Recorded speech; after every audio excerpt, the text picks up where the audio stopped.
Yan. Ka na dito. Pinili ni Margo ang 35,000. Parang nawala yung tiwala niya sa sarili na masasagot niya itong tanong.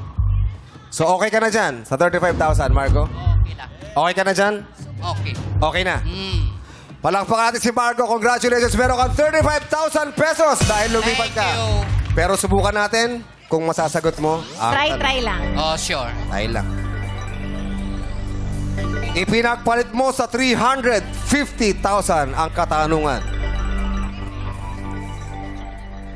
Margo, meron ka limang segundo para sagutin ang tanong.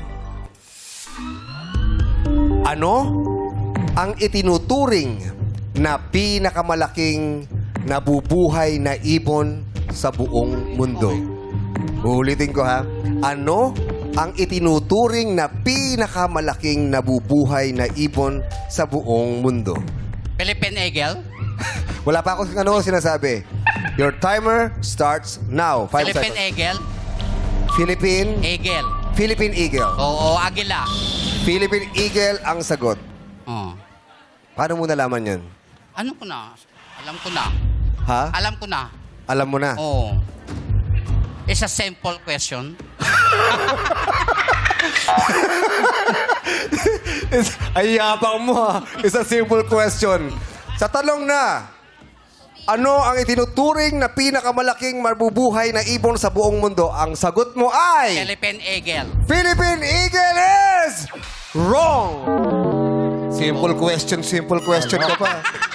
Alam mo na, madlang people? Ha? Ang tamang sagot, tama ang madlang people, ostrich. Ay! Yun, ostrich. Ostrich ang pinakamalaking ibon. Simple question Ay, pala. Ostrich! Pero congratulations pa rin. Yes! 35,000 pesos. Ano gusto mo sabihin sa showtime? Okay na din. May gusto ko sabihin? Thank you sa ABS-CBN, sa It's You Time, At sa syempre- mga staff, sa mga viewers, Ano sa sa mga staff? audience. Sa staff. Pasay top. Oo. At syempre dito. Sa lahat ng mga artista dito sa studio. Sa mga staff. Yes. sa Thank mga you so viewers. much. Thank you so much. Thank you, Margo. Kapatid mo, yung Thank kapatid you. mo. Yung kapatid